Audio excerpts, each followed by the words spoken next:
உங்கள் சத்யாவில் குளு குளு ஏசி ஆஃபர். கடந்த 3 நாட்களா தமிழ்நாடு சட்டமன்றம் ரொம்ப சுவாரஸ்யமாவே இருக்கு. இன்னைக்கு கூடுதல் சுவாரஸ்யத்தோட இருந்தது. அதுக்கு காரணம் பெரும்பான்மையை நிரூபிக்க வேண்டிய தருணம் டிவிகேக்கு வந்தது.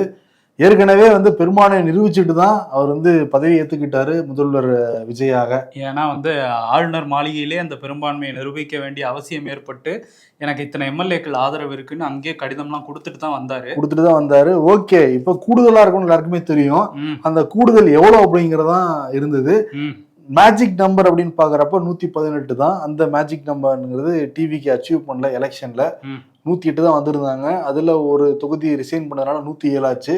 சபாநாயகர் கொண்டு போயிடும். அதுக்கு மாதிரி திருப்பத்தூர் எம்எல்ஏ வாக்களிக்க தடைங்கிறதுனால அதுவும் ஒன்னும் போயிடுச்சு. 105 இருந்தது. சரி, வருவாங்களா? சரி, எவ்வளவு வரும் அப்படின்னு பாக்குறப்ப ஆதரவு 144 பேர் கொடுத்துருக்காங்க. மேஜிக்கா இருக்கு அது. ஒவ்வொரு பாகமா பிரிச்சுதான் இன்னைக்கு வாக்கெடுப்பு நடந்தது. எதிர்ப்புன்னு பாக்குறப்ப 22, நடுநிலை ஒரு 5 பேர் கொடுத்துருக்காங்க. நாங்க நடுநிலையா செயல்படுவோம் அப்படிங்கிற அந்த 5 பேர் யாரு அது சொல்றேன். அதுக்கு முன்னாடி டிவிகேக்கு எதிர்கட்சின்னு பாக்குறப்ப டிஎம்கே தான். ஆனா எதிர்ப்பு 22 தான். டிஎம்கே எங்க அப்படின்னா வெளிநடப்பு பண்ணிட்டாங்க. இதுல 144 பேர்ல டிவிகே, அப்புறம் 2 கம்யூனிஸ்ட், விடுதலை சிறுத்தைகள், இந்திய யூனியன் முஸ்லீம் லீக், அதற்கு பிறகு சிவி சண்முகம் அதிமுக, இல்ல வேலுமணி அதிமுக, இதெல்லாம் நம்ம சொல்லலாம். 2 பேர் சேர்ந்த அதிமுக 25 பேரு, அமமுக 1, மொத்தம் பாக்குறப்ப 144. அமமுக தான் காமராஜா நீக்கிட்டேன் அப்படின்றாரு. நீக்கினா கூட சட்டமன்றத்தை பொறுத்த வரைக்கும் சபாநாயகர் கட்சியில நீக்கினா மட்டும் தான் அது செல்லும். சட்டமன்றத்தை பொறுத்த வரைக்கும் சபாநாயகர் அமமுக உடைய ஒரு எம்எல்ஏ தான் கன்சிடர் பண்றாங்க. அதனால காமராஜ் சட்டமன்றத்தை பொறுத்த வரைக்கும் அமமுக எம்எல்ஏ தான். ஆமா, ஆனா அவர் அமாவாசை டு நாகராஜ சோழன் மாதிரி ட்ரை பண்ணிட்டு இருக்காரு, சுயேட்சை எம்எல்ஏவா ஏதோ. இன்னொரு பக்கம் எதிர்ப்பு 22 பேருமே எடப்பாடி அணியை சேர்ந்தவங்க. நடுநிலை நீங்க கேட்டிருந்தீங்க. நடுநிலை பாமக 4, பாஜக 1, மொத்தம் 5 நடுநிலையா இருக்காங்களாம். நடுநிலை நாங்க எந்த பக்கமும் இல்லைங்கிற மாதிரி ஒரு உருட்டி இருக்காங்க இந்த 2 கட்சியும். இதை தாண்டி இந்த 22, 25 இந்த 2 பேரும் எங்க உட்கார்ந்தாங்கன்னா பக்கத்துல உட்காந்துருக்காங்க. ஓ, நீ எதிர்ப்பா, நீ ஆதரவாங்கிற மாதிரி அவங்களோட ரியாக்ஷன்ஸ் இருந்தது. ஸோ அங்க சட்டமன்ற செயலாளரே கொஞ்சம் கன்ஃபியூஸ் ஆகி யாரு அவங்க அப்படிங்கிற மாதிரி தான் பார்த்து பேரை படிச்சாங்க. இந்த மாதிரி நிகழ்வுகள் பொதுவாக லைவ்ல நம்ம பார்த்தது கிடையாது. இன்னைக்கு லைவ் நடந்தது. இந்த 3 நாட்களா 100% லைவ், எல்லா பக்கமும் கேமராலாம் காட்டுறாங்க. இது தொடரணும், அங்க என்ன நடக்குதுன்னு மக்களுக்கு தெரியணுங்கிறது தான். ஏன்னா போன ஆட்சியிலையும் சரி, போன ஆட்சியில எதிர்கட்சியை காட்டாத ஒரு சூழல் இருந்தது. பார்ப்போம் தாவேகா இனிமே என்ன பண்றாங்க அப்படின்ட்டு. நிச்சயமா, ஏன்னா டிரான்ஸ்பரன்சி கவர்மெண்ட் தான் கொடுக்க போறோம்னு சொல்லிட்டு முதல்வர் விஜய் தொடர்ந்து சொல்லிக்கிட்டு இருக்காரு. இதே மாதிரி டிரான்ஸ்பரன்சிங்கிறது சட்டமன்றத்திலே நடந்தது அப்படின்னா உண்மையாலுமே பாராட்டலாம் அவங்கள. இதுல உதயநிதி ஸ்டாலின் எதிர்கட்சி தலைவர் வெளிநடப்பு பண்றதுக்கு முன்னாடி ஒரு ஸ்பீச் கொடுத்திருந்தாரு. பெரும்பான்மை நிரூபிக்க வேண்டிய தருணம் வந்திருக்கு டிவிகேவுக்கு. ஆனா மக்கள் டிவிகேக்கு பெரும்பான்மை கொடுக்கவே கிடையாது. மொத்தம் எவ்வளவு வாக்குகள் போட்டிருந்தாங்க அப்படின்னா 4,93,25,000 பேர் ஓட்டு போட்டிருந்தாங்க. அதுல டிவிகேன்னு பாக்குறப்ப 1,72,26,000 பேர் தான் டிவிக்கு ஓட்டு போட்டிருந்தாங்க. மீதி இருக்கிற 3,21,00,000 பேர் உங்களை நிராகரிச்சிருக்காங்க, உங்களுக்கு எதிர்ப்பா வாக்கு செலுத்திருக்காங்க. அப்படி பாக்குறப்ப 65% அப்படின்னா அதெல்லாம் வாக்கெல்லாம் செதறி இருக்கு. இல்ல 65% அதை சொல்லிதான் ஏடிஎம்கேவும் டிஎம்கேவும் கூட்டணி வைக்கலாம்னு யோசிச்சாங்க போல. உங்க மேல நம்பிக்கை அப்பவே இல்ல, இப்ப இன்னும் குறைஞ்சிருக்கு. 118ங்கிற மேஜிக் நம்பர் உங்களால எட்ட முடியல. 106 இடங்கள் தான் இப்ப கூட இருக்கு. இப்ப சிபிஐ, சிபிஎம், விசிகா, யுஎம்எல் இவங்க எல்லாமே குடியரசுத் தலைவர் ஆட்சி தமிழ்நாட்டுல அமலாயிடக்கூடாதுங்கிற ஒரே நோக்கத்துக்காக தான் எங்க அணியில இன்னும் நீடிச்சுக்கிட்டு இருந்தாலும் உங்களுக்கு ஆதரவு மட்டும் கொடுத்துருக்காங்க. குடியரசுத் தலைவர் ஆட்சி வந்துரும் அப்படிங்கறதுனால அவங்க கொடுத்தாங்க, இவங்க கொடுக்கல. யாரு? திமுக ஆளை அனுப்பி விட்டுருக்காங்கல்ல. வந்தா வரட்டுன்னு வெயிட் பண்ணாங்களா, இல்ல எடப்பாடி ஆட்சி அமைச்சிடலாம்னு வெயிட் பண்ணாங்க? அதுக்கு அடுத்த டாபிக் வருவோம். அதான் மதச்சார்பற்ற ஒரு ஆட்சி அமையணும் அப்படிங்கறதுனாலதான் இவங்க அது ஆதரவு கொடுத்தாங்க. ஆனா அது எதிராதான் அந்த கவர்மெண்ட் நடந்துட்டு இருக்கிற மாதிரி சில சமூகங்கள் குறிப்பிடுறாரு. குதிரை பேரம் நடந்திருக்கு அப்படின்னு சொல்லிட்டு ஒரு கட்சி தலைவர் சொல்றாருன்னு சொன்னோடனே காமராஜ் சவுண்ட் விட்டாப்புல, நான் உங்களே சொல்லலைங்க அப்படின்னு சொல்றாரு உதயநிதி. குதிரை பேரம் நீங்க பண்ணல, உங்களை வச்சுதான் பண்ணிருக்காங்கிற மாதிரி அவரு பதில் இருந்தது. அவர் என்ன சொல்றாரு அப்படின்னா, குதிரை பேரம் மாற்றம்னு சொல்றவங்க இப்படி குதிரை பேரம் நடத்தி துர்நாற்றம் ஆயிருக்கு அப்படின்னு டிடிவியோட கோட்லாம் எடுத்து பேசினார் உதயநிதி ஸ்டாலின்.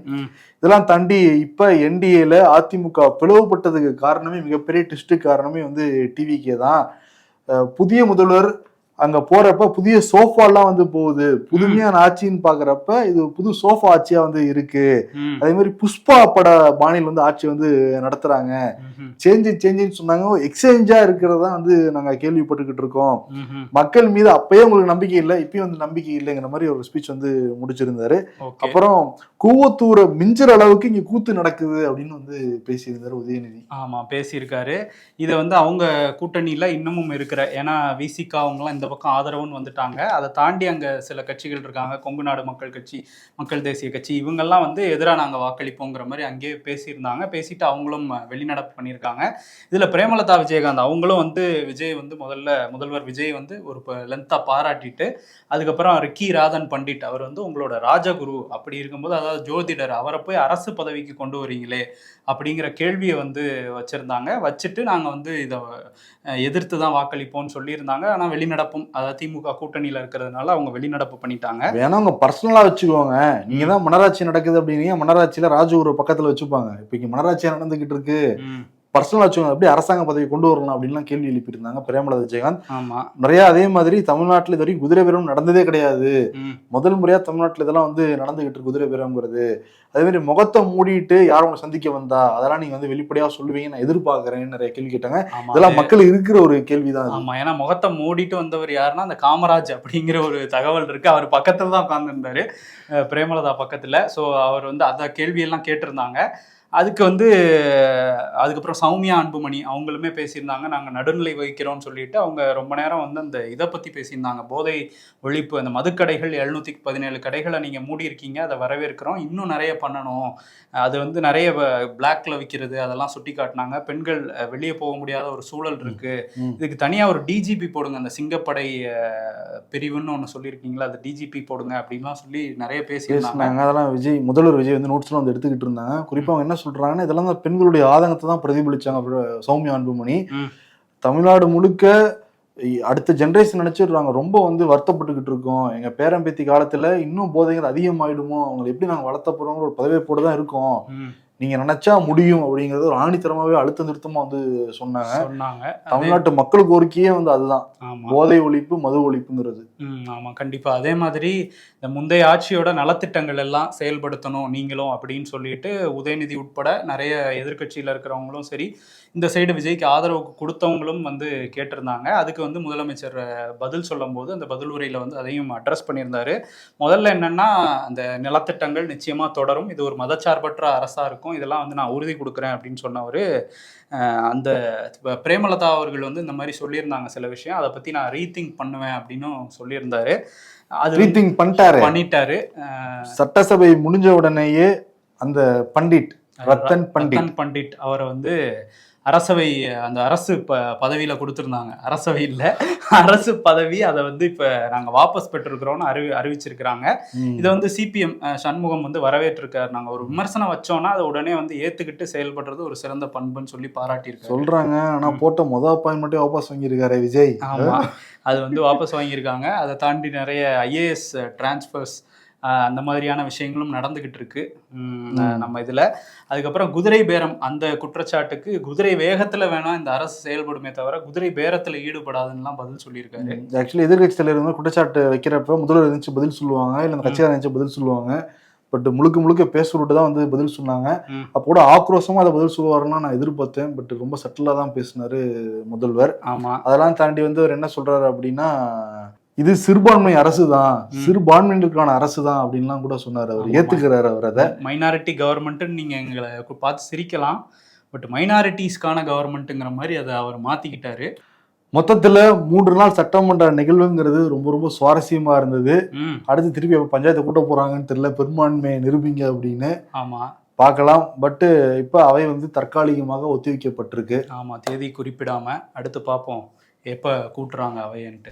எதிர்த்து வாக்களிச்சுட்டு வந்த எடப்பாடி பழனிசாமி, அதிமுகவுடைய பொதுச் செயலாளர் வேலுமணி, சிவி சண்முகம் அவங்க பேரை குறிப்பிடாம ரொம்ப ஆதங்கத்தோட ரொம்ப வருத்தமா வந்து தன்னோட கருத்துக்கள் வந்து பதிய வச்சாரு. அவர் என்ன சொல்றாருன்னா, நாங்க எதிர்த்து தான் வாக்களிக்கணும்னு முடிவு பண்ணோம், நான் தான் சட்டமன்ற குழு தலைவர் அதிமுகவுக்கு, கொறடா அக்ரி கிருஷ்ணமூர்த்தி, கொறடா மூலமாக மின்னணு, பதிவு தபால், இமெயில், இது எல்லா மூலமாகவும் சட்டமன்ற உறுப்பினர் எல்லார்களுக்குமே நம்ம இதுதான் வாக்களிக்கணுங்கிற நம்ம சொல்லியிருந்தோம். அதையும் மீறி சிலர் இவங்க 22 தான், அவங்க வந்து 25 அவருக்கு சிலர் தானே. இன்றைக்கு சிலர் வந்து கட்சிக்கு துரோகம் பண்ணி டிவிகேவுக்கு ஆதரவா வந்து வாக்களிச்சிருக்காங்க. இது சட்டத்துக்கு புறம்பானது, நியாயமே வந்து இல்லாதது. அவங்கள ஆசை வார்த்தை கூறி கூட்டிட்டு போயிருக்காங்க. 6 அமைச்சர்கள் 10 வாரிய தலைவர்களுங்கிறத சொல்றாங்க, தகவலா வருது அப்படின்னு அவர் தகவல் தான் அவர் வார்த்தையை வந்து பயன்படுத்துறாரு. அதே மாதிரி 47 இடங்கள்ல அதிமுக வந்து வெற்றி பெற்றிருக்கு. கூட்டணியா பாக்குறப்ப 53 இடங்கள் வெற்றி பெற்றிருக்கு. இதுவே மிகப்பெரிய வெற்றி தெரியுமா அப்படிங்கிறாரு அவரு ரேஞ்சே அவரை குறைச்சிக்கிறாரு. அதிமுகவுக்கு விலை இதுவே வெற்றி தாங்க. இதே எவ்வளவு பெரிய வெற்றி தெரியுமா? அதுலதான் 25 போயிருச்சு. அது சொல்றாரு. 91 நாங்க ஜெயிச்சோம், 96 டிஎம்கே ஜெயிச்சாங்க, 2001 திருப்பி நாங்க வந்தோம், 2006 திருப்பி வந்து டிஎம்கே வந்தாங்க. வெற்றி தோல்விங்கிறது மாறி மாறி வர்றது இயல்புதான். புதுசா ஒரு கட்சிக்கு எப்படி வெற்றி வரலாங்கிற மாதிரி கேட்டாரா? ஒரு தோல்வி வந்த உடனே வந்து இப்படி பண்றதெல்லாம் வந்து சரி கிடையாது. பட் தூய்மையான ஆட்சி அப்படின்னு வந்து சொல்லிட்டு இவங்க இப்படி பண்றாங்க. எல்லாமே தூய்மை அப்படின்னு சொன்னா எல்லாமே வந்து தூய்மையா வந்து இருக்கணும். அதே மாதிரி ஒரு சாரார் வீட்டுக்கு போறதுங்கிறது எந்த வகையில நியாயம்? இந்த மாதிரி பிரித்து பார்க்க வந்து கூடாது. இதெல்லாம் ரொம்ப வருத்தம் அளிக்குது. அவர் வீட்டுக்கு போகல, வருத்தமா தான் இருக்கும் அவருக்கு. ஏன்னா முன்னாள் முதலமைச்சர் அவர் வீட்டுக்கு போயிருக்கணும். பட் முதலமைச்சர் விஜய் வந்து அங்க போகாம இங்க போனது அவருக்கு ரொம்ப வருத்தமா இருக்குது. குதிரை பேரம் நடைபெற்றிருக்கு. இதெல்லாம் வந்து என்ன சொல்றதுன்னே தெரியல எனக்கு. டிவிகேக்கு மக்கள்லாம் பெரிய அளவு ஆதரவு கொடுக்கல. 106 இடங்களாம் ஜெயிச்சிருக்காரு டிவிக்கு அப்படின்னு அவர் வந்து குறிப்பிட்டிருக்காரு. ஆமா, இதுல வந்து என்னன்னா, இதுக்கு CV சண்முகம் பதில் சொல்லியிருக்காரு. அதுக்கு முன்னாடி அந்த கூவத்தூர் விஷயம் பத்தி எதிர்கட்சி தலைவர் உதயநிதி ஸ்டாலின் உள்ள பேசியிருந்தாரு. அப்பவே எந்திரிச்சு கூவத்தூர்லாம் சொன்னாங்க, எனக்கு 122 எம்எல்ஏக்கள் ஓட்டு போட்டு தான் என்னை முதலமைச்சர் ஆக்கினாங்கிற மாதிரி அவர் வந்து ஆதரவோட தான் முதலமைச்சர் ஆகணுங்கிறது பதிவு பண்றேன் அப்படின்லாம் சொல்லியிருந்தாரு. அதே மாதிரி வேலுமணிக்கு பேச வாய்ப்பு கொடுத்தப்போ ஒரே பெரிய சண்டையாயிடுச்சு, அவருக்கு எப்படி கொடுக்கலாம் அப்படிங்கிற மாதிரி. அதுக்கப்புறம் வேலுமணியும் பேசினாரு, ஆதரவுன்னு சொன்னாரு. இப்போ வெளியில வந்து CV சண்முகம் எடப்பாடி பழனிசாமிக்கு பதில் சொல்லியிருக்காரு. அவர் வந்து இந்த மாதிரி கொறடான்னு சொல்றாரு, சட்டமன்ற குழு தலைவர்னு சொல்றாரு. எங்க நாங்க சைன் பண்ண லெட்டரை வந்து காட்ட சொல்லுங்க, நாங்க போட்டிருப்போம்ல தீர்மானம், இவர் வந்து சட்டமன்ற குழு தலைவரா தேர்ந்தெடுக்கிறோம், அந்த தீர்மானத்தை காட்ட சொல்லுங்க, புதுச்சேரியில் என்ன நடந்துச்சுன்னு வெளிப்படையா பேசுவோமா அப்படின்னு கேட்டவர் என்ன சொல்றாருன்னா, நிறைய ஷாக்கிங்கான விஷயங்களை சொல்றாரு. திமுகவும் அதிமுகவும் கூட்டணி பேசியிருக்காங்க அப்படிங்கறத அங்க அவரை சொல்றாரு. அதுக்கு முன்னாடி எப்படி ஆரம்பிச்சாருங்கிறதா முக்கியம். எடப்பாடி பழனிசாமிக்கு ஒரு மகன் இருக்காரு, எனக்கு ஒரு மகன் ஒரு மகள் இருக்காங்க, 2 பேர் கூட்டிட்டு வாங்க, நான் அவங்க மேல சத்தியம் பண்ணி இதை நான் சொல்றேன், என் பிள்ளைகள் மீது சத்தியமா நான் சொல்றது உண்மை அப்படின்னு சொல்லிட்டு தான் ஆரம்பிச்சாரு CV சண்முகம். ஆமா, அவர் வந்து என்ன சொல்றாருன்னா, திமுக நமக்கு வெளியில இருந்து ஆதரவு தராங்க, டெல்லியிலையும் ஓகே பிஜேபியும் நம்ம கூட தான் இருக்கிறாங்க, அப்படிங்கும் போது நான் முதலமைச்சரா இருப்பேன், நீங்களாம் அமைச்சர்களா இருக்கலாம், அவங்க திமுக வெளியே இருந்து ஆதரவு தருவாங்க அப்படிங்கிறத வந்து அவர் சொல்லியிருக்காரு. ஆமா, அதுக்கு முன்னாடி எலெக்ஷன்ல ஜெயிச்சுட்டு சென்னை வந்துகிட்டு இருக்கிறப்பவே திமுகவை சேர்ந்த முன்னாள் அமைச்சர்கள் 2 பேரும் எனக்கு போன் பண்ணாங்க. இவங்க எதுக்கு போன் பண்றாங்கன்னு எனக்கு புரியவே இல்லை. அதற்கான விடைங்கிறது அடுத்த நாள் தான் எனக்கு வந்து தெரிஞ்சுது. இப்படி ஒரு பிளான் இருக்குன்னு கேட்டே ரொம்ப ஷாக் ஆகிட்டோம்.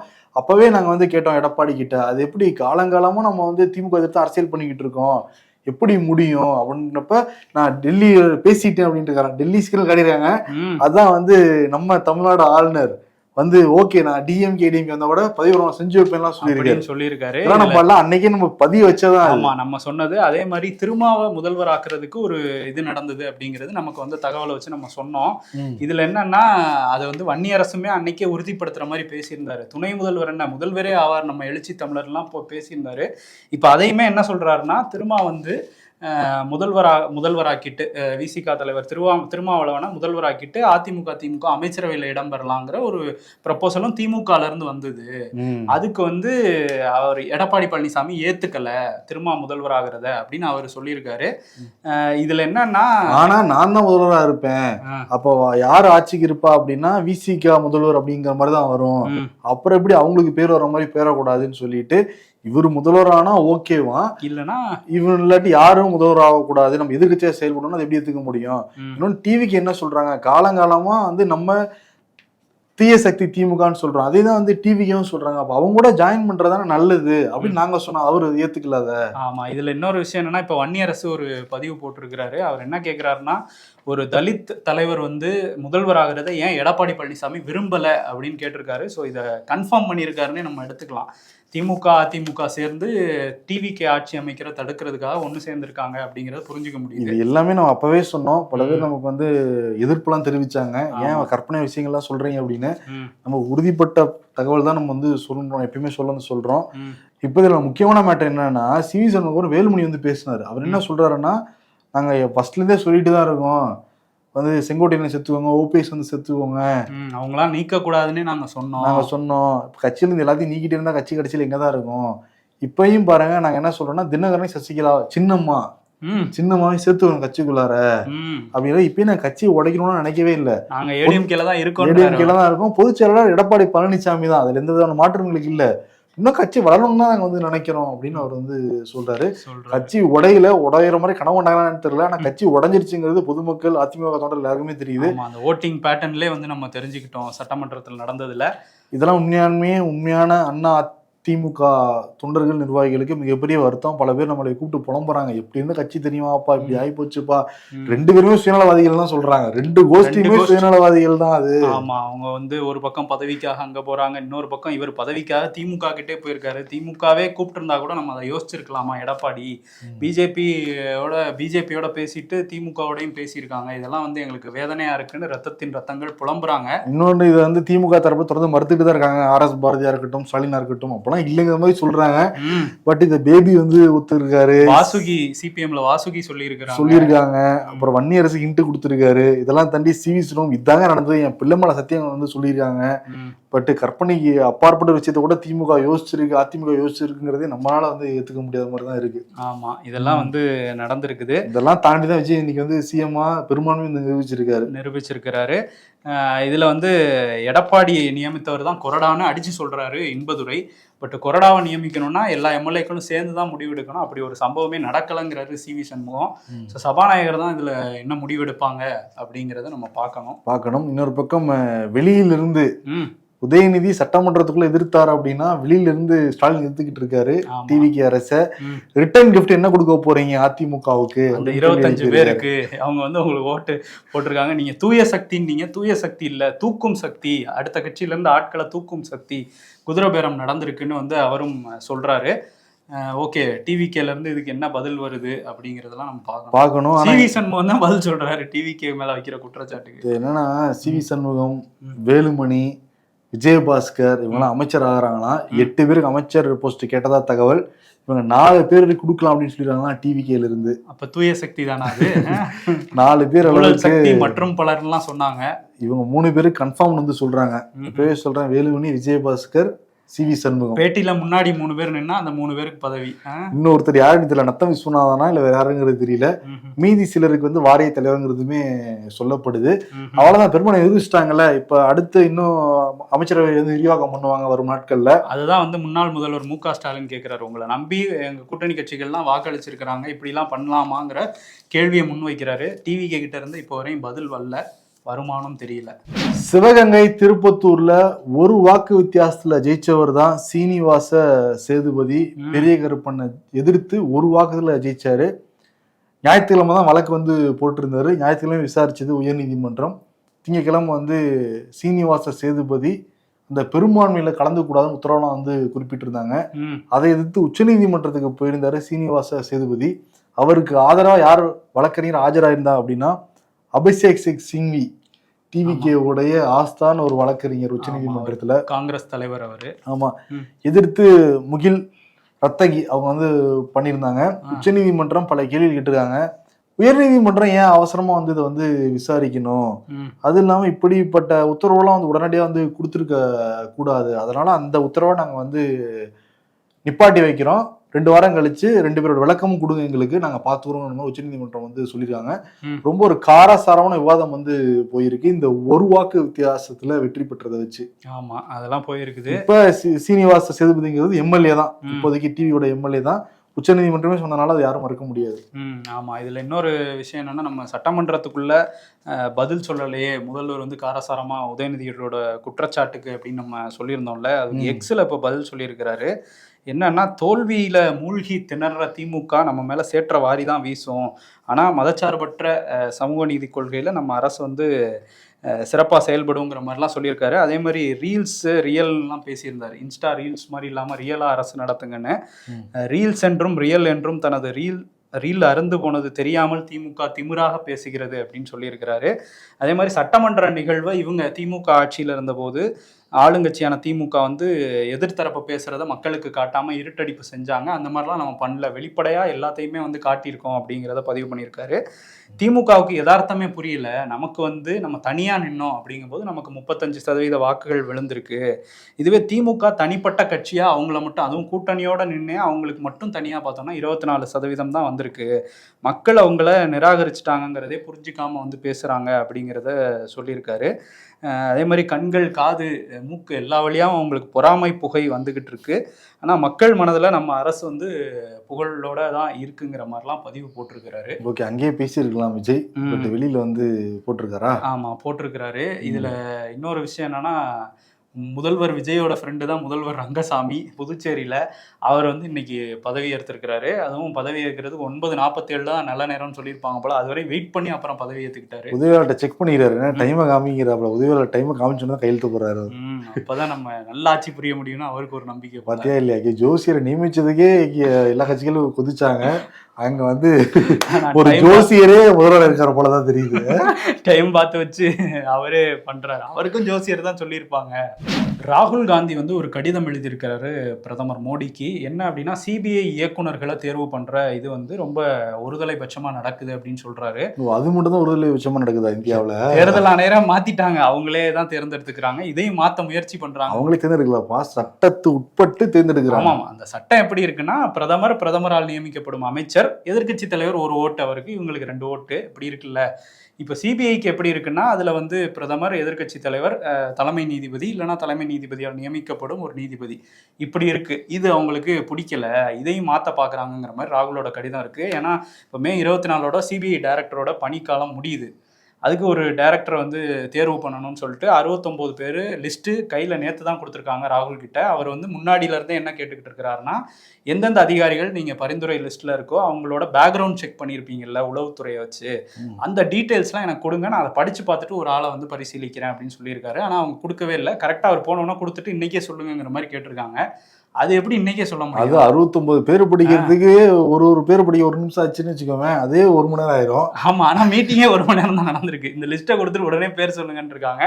அவர் வெளியே வந்தவர் இவங்க வந்து இந்த மாதிரி பண்றாங்க, இது திட்டமிட்டு பண்றாங்க. ஏற்கனவே ஒரு ஆளை தேர்வு பண்ணி வச்சுட்டு இந்த மாதிரி பண்றாங்கன்றாங்க. காங்கிரஸ்லயும் என்னன்னா, இப்போ இவர் ஒரு பேரையே அதுல சொல்றாருனாலும் இல்லை அவருக்கு ஐபி ரிப்போர்ட் வந்து நெகட்டிவா இருக்கு, அவர் வேணான்னு உடனே மறுத்துடுறாங்களாம். ஸோ இது வந்து டிரான்ஸ்பரன்சி இல்லாம திரும்ப வந்து ஒரு இதுக்குள்ளே போகுது அப்படின்னு சொல்லி அவர் காட்டமாக கடிதம் எழுதியிருக்காரு. ஸோ சிபிஐ முழுசா இடி ஐடிலாம் கண்ட்ரோலில் இருக்காங்க. சிபிஐ ஏதாவது இந்த மாதிரி தேர்வில் தப்பி போயிடுமோன்னு பயப்படுறாங்கன்னு காங்கிரஸ் குற்றம் சாட்டுறாங்க. ஓகே, ஆனால் வந்து பொதுமக்கள் மோடி கவர்மெண்ட்டை குற்றம் சாட்ட ஆரம்பிச்சிருக்காங்க. கோல்டு வாங்க முடியல அப்படின்ட்டு. இம்போர்ட் டியூட்டி, தங்கம் வெள்ளிக்கான இம்போர்ட் டியூட்டிங்கிறது 9.2லேருந்து 18.4 கிட்டத்தட்ட டபுளாக வந்து மாற்றிருக்காங்க. பிரதமர் மோடி, ராஜ்நாத் சிங் 2 நாளாக ட்ரெய்லர் நம்ம சொல்லிக்கிட்டு இருந்தோம்ல, இப்போ எஃபெக்ட்டுக்கு வருது. அடுத்து பெட்ரோல் விலை தானா? அடுத்து பெட்ரோல் விலை மே 15க்கு அப்புறம் வரலாம் அப்படின்லாம் வந்து சொல்கிறாங்க. 5 ரூபா வரைக்கும் அதிகரிக்கலாமாப்பா. இது வந்து ஆர்பிஐ கவர்மெண்ட் ஹிண்ட்லாம் வந்து கொடுத்துருக்காங்க. கோட் அக்செப்டட், பாடியை தயார் பண்ணிக்கிட்டு ரெடியாக வேண்டியதான். ஆமாம், அந்த நிலைமைக்கு தான் போய்கிட்டு இருக்கோம் போல். சரி, அதுதான் பிரதமர் மோடி அதை வந்து நான் முன்னுதாரணமாக இருக்கேன்னு சொல்லிட்டு அவரோட 2 காரில் பயணிச்சிருக்காரு. எப்பயும் ஒரு பெரிய கான்வாய் வரும், அது 2 காரில் பயணிச்சிருக்கிறாரு. இன்னொரு பக்கம் பார்த்தோன்னா, இவர் அமித்ஷா வந்து 50% செக்யூரிட்டி கான்வாயில் நான் 50% வந்து கார்களை போக சொல்லிட்டேங்கிற மாதிரி சொல்லியிருக்காரு. இவங்கெல்லாம் இப்படி சொன்னால் மத்திய பிரதேசத்தில் சௌபாக்கியா சிங்ன்ட்டு ஒரு பாஜக தலைவர் இருக்காரு. அவர் அந்த மாநிலத்தோட பாடநூல் கழக தலைவராக தான் அறிவிச்சிருக்கிறாங்க. அவர் வந்து நம்ம தான் பிஎம்ங்கிற மாதிரி, பிஎம் கூட அப்படிலாம் பண்ணக்கூடாது யாராக இருந்தாலும். ஆனால் இவர் என்னன்னா 200 காரை கூட்டிட்டு ஒரு ஊர்வலம் போயிருக்காரு, ஏன்னு கத்திட்டு போயிருக்கிறாங்க. பாடநூல் தலைவரா? பாடநூல் சொல்லி தருவாரு தெரியல பாடத்துல. எல்லாம் ஒன்று பார்த்து பண்ணி விடுறதுதான் இவங்கெல்லாம் போடுறது. ஆனால் இந்த மாதிரி போய்கிட்டு இருக்கிறாங்க. இது வந்து நம்ம எல்லாருமே பெட்ரோல் கன்சம்ஷனை குறைக்கணுங்கிறது தான் மத்திய அரசோட கோரிக்கையாக இருக்குது. இதோட பின்விளைவு அதிகமாக இருக்கணும் இப்போவே சொல்ல ஆரம்பிச்சிருக்கிறாங்க. குறைக்க வைப்பாங்க.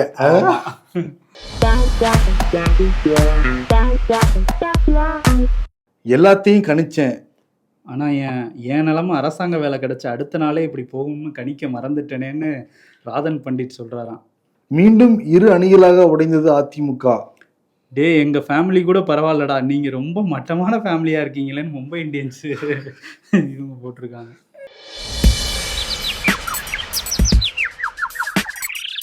மழையில துணி நனைஞ்சு வீணா போனதை விட வேர்வையில துணி நனைஞ்சு வீணா போனதாண்டா அதிகம் போல.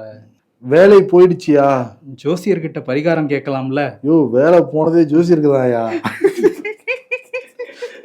அரசியல்ல இதெல்லாம் சாதாரணமாப்பா. போற போக்க பார்த்தா எடப்பாடி பழனிசாமிக்கும் பொதுச் செயலாளருங்கிற வேலை போயிடும் போலதான் தெரியுது. இவங்கெல்லாம் ஒன்று சேர்றத பார்த்தா. அவரோட ஜோசியர் அப்ப மாத்தணுமா? 25 பேர், ஒருத்தரா 2 பேரா? 25 பேரு. 25 பேர் ஜோசியரா அவருக்கு? இவ கூட போயிட்டவங்கள சொல்றீங்க? ஏற்கனவே பல பேர் நீக்கிருக்காரு எடப்பாடி. இப்ப இவங்கெல்லாம் நீக்கினா இவங்க தான் 2ஆம் கட்ட தலைவர்கள். இவங்களும் நீக்கிட்டு அப்புறம் மக்களுக்கு யாரில் அதிமுகங்கிறதே தெரியாம வந்து போயிடும். ஓஎஸ் மணியனோட எவ்வளவு நாள் பயணிப்பாருன்னு தெரியல. அதனால வந்து எனக்கே ஊதி அடிச்சுட்டாங்க இன்னைக்கு அடிச்சு முடிச்சுட்டாங்க. ஆமா, கிட்டத்தட்ட அப்படிதான் இவங்களெல்லாம். ஆனா நீக்காம தான் இருக்கு. 25 பேரை ஒரே அறிக்கையில நீக்கினாருன்னா அப்புறம் யார் அதிமுகங்கிறது கேள்வி ஆயிடும். பேசுவாங்கன்னு நினைக்கிறேன். அவரு வாங்க பேசலாம்னு தானே கூப்பிடுறாங்க. பேசி டிவி கேக்கு ஆதரவு கொடுப்போம்னு சொல்லுவாங்க. எப்படி பேசுவாங்க எடப்பாடிக்கு தெரியும்ல. அவரும் இப்படிதான் பேசி கூப்பிட்டாப்ல. ஆமா, பொதுக்குழு செயற்குழுவுல என்ன பண்ணாங்கன்னு தெரியும்ல. ஆனா இந்த ஆனந்த்ராஜ் ஒரு படத்துல சொல்லுவாப்புல, ஒரு கண்ணாடியை பார்த்து, தோத்துக்கிட்டே இருக்கியப்பா, எலெக்ஷன்லயும் தோத்து, கட்சிக்காரங்கிட்டையும் தோத்து. சரி, ஓகே, பரிதாபமா தான் இருக்கு அதிமுக நிலைமை நினைச்சா. எல்லாரையும் வருத்தமா தான் இருக்கு நமக்கு. எல்லாரையும் நீக்கினாங்க, இப்ப அவர் வந்து அதே நிலைமை வருதா அவருக்கு அப்படிங்கறதான் கேள்வி. இங்கதான் முதல்ல விஜய் சொன்ன டைலாக் ஞாபகம் வருது. வாழ்க்கை ஒரு வட்டம், மேல இருக்கிறவன் கீழே வருவான், கீழே இருக்கிறவன் மேல போவான்.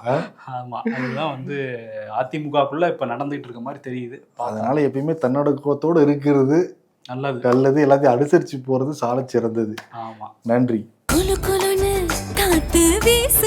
உங்கள் சத்யாவில் குளு குளு ஏசி ஆஃபர்.